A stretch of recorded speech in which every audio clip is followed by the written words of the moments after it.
जी नमस्कार। आप सभी लोग को कैसे हैं? उम्मीद करते हैं सब लोग स्वस्थ होंगे। जी धन्यवाद। चलिए सर, आज शुरू करते हैं। आज का बहुत ही ज़रूरी, बहुत ही अहम एक विषय में लेके आया हूँ जो कि आम आदमी को जानना चाहिए, सबको जानना चाहिए। मैं बताता हूँ क्या है। हम लोग समन को जानते हैं। समन आज का टॉपिक रहेगा, समन के बारे में। समन का मतलब क्या है? एक प्रकार का नोटिस होता है। एक ऐसी नोटिस, मैं नोटिस नहीं बोल रहा हूँ लेकिन नोटिस ही बोलिए।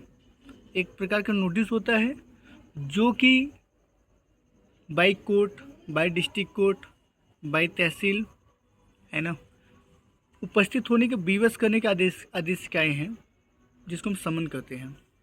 समन को स्पेसिफिक डिफाइन किया गया है भारतीय नागरिक सुरक्षा संहिता 2023 के सेक्शन 61 टू 71, जिसमें पूरा हम समन को पढ़ेंगे। मैं आपको स्पेसिफिक कुछ पॉइंट बताऊंगा समन के लिए कि समन क्या है, कैसे है, समन क्या होता है, समन की यूज क्या है, समन आने पर क्या किया जाता है।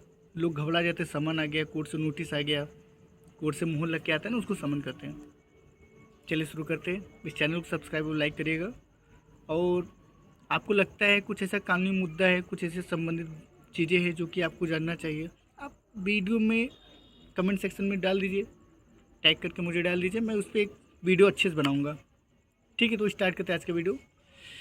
दोस्तों देखो, समन क्या है?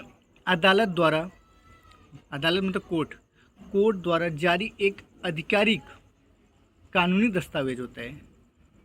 ठीक है, जो किसी व्यक्ति, जैसे कोई गवाह हो गया, कोई विटनेस हो गया, कोई आरोपी हो गया, कोई एक्यूज्ड हो गया, है ना, कोई निश्चित तारीख, एक तारीख होगा, उसमें एक निश्चित तारीख पर अदालत में हाजिर होने के लिए बुलाया जाता है।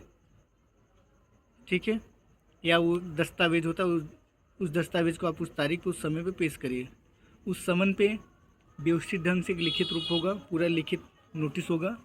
उस समन पे कोर्ट का नाम लिखा होगा, कोर्ट का मुहर लगता है, जज साहब का सिग्नेचर लगता है, किस तारीख को आना है, कोर्ट का नाम होगा, बाकायदा पूरा रिटर्न प्रोसेस होगा। ऐसा आपको समन के रूप में मिल जाएगा। इसको दोस्तों हम 5 टॉपिक में समझेंगे कि इस समन का प्रोसेस क्या होता है, कैसे होता है। फर्स्ट इसका ऑब्जेक्ट देखेंगे, इसका उद्देश्य क्या है समन का। ध्यान समझिए, मैं उद्देश्य की बात कर रहा हूँ। उद्देश्य में क्या है? किसी व्यक्ति को उसके खिलाफ दर्ज मामले की जानकारी देता और उस अदालत में अपना पक्ष रखने का मौका देता है। इसका ऑब्जेक्ट होता है समन का, पहला पॉइंट। दूसरा पॉइंट कंटेंट्स, कंटेंट मतलब सामग्री। आपको समन मिला, समन में क्या क्या रहेगा हम उसके बारे में समझेंगे। इसको कंटेंट में समझते हैं। कंटेंट में क्या होता है? इसमें बाकायदा कोर्ट का नाम होगा। आपको जैसे एग्जांपल समझते हैं, सीजीएम कोर्ट, मुख्य न्यायिक मजिस्ट्रेट, आपको एक बाकायदा नोटिस आएगा। एग्जाम्पल में बता रहा हूँ, मुख्य न्यायिक मजिस्ट्रेट से एक नोटिस आएगा और उस पर बाकायदा एक प्रोसेस होगा जिसमें कोर्ट का नाम होगा।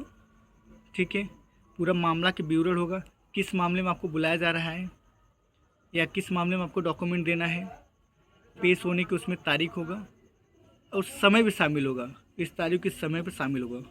ये सब चीज़ें लिखे रहते हैं। सर्विस में क्या होता है? तामील, सर्विस को हिंदी में तामील कहते हैं। तामील का मतलब क्या होता है? समन को पुलिस, बाई पुलिस आएगा, आपके लोकल थाने, जो भी जुडिक्शन एक एरिया होगा, उस थाने से कोई लोकल पुलिस आएंगे, या तो कोई कोर्ट के कर्मचारी आएंगे, या रजिस्टर्ड पोस्ट के माध्यम से आएगा। आपको व्यक्तिगत रूप से दिया जाता है, जिसको कहते हैं सर्विस या तामील किया जाना। रिफ्यूजल, चौथा पॉइंट, रिफ्यूजल, अस्वीकार कर देना। जैसे कि आपको लगता है कि भैया मैं समन लूँगा तो फंस जाऊँगा, तो आपको डरना बिल्कुल नहीं। आपको समन आ रहा है, उसको एक्सेप्ट करिए। कुछ लोग क्या करते हैं? रेफ्यूज़ कर देते हैं। कोर्ट से समन है, कोर्ट से नोटिस है, आप नहीं लेते हैं। यदि आप कोर्ट से नोटिस समन को नहीं एक्सेप्ट करते हैं तो भी कोर्ट मानती है कि भैया आपने समन को पा लिया है, आपको 2 से 3 बार समन आती है। अगर तो उस पे भी नहीं आएंगे तो समझा जाएगा, अस्वीकार कर दिया गया, लेकिन समन के तामील को मान लिया जाता है कि आपको नोटिस मिल गई है, ऐसा कोर्ट में आदेश कर दे, फिर उस पर आगे कार्रवाई की जाती है। चौथा क्या होता है? No appearance. आपको समन आ रहा है, गैर हाजिरी मतलब अवेलेबल नहीं हो रहे हैं, तो क्या होता है? समन मिलने के बाद भी कोर्ट में उपस्थित ना होने पर अदालत, जमानती वारंट, गैर जमानती वारंट, इसको इंग्लिश में कहते हैं bailable warrant, non bailable warrant, जारी कर सकती है। और अगर आप जारी हो जाता है, ठीक है, ये रहे 5 पॉइंट। इसके बाद मैं बताता हूँ समन मिलने पर क्या करें। बिल्कुल समन मिलने पे आपको घबराना नहीं है, आपको डोंट बी पैनिक, आपको पैनिक घबराना बिल्कुल नहीं है। आप ऊपर दिए गए कोर्ट में जाइए, कोई मैच्योर वकील, सच्चे वकील से मिलिए जिसको जानकारी हो सब कुछ कानून का, वो अपने वकील के माध्यम से अपना पक्ष रखिए। यदि आवश्यक है तो वकील के माध्यम से छूट एग्जम्पशन भी अर्जी की जा सकती है। दोस्तों ये तो रहा जो नियम का, तो उसके लिए मैं थोड़ा सा अपने भाषा में आपको समझाने की कोशिश करूँ समन क्या होता है। समन को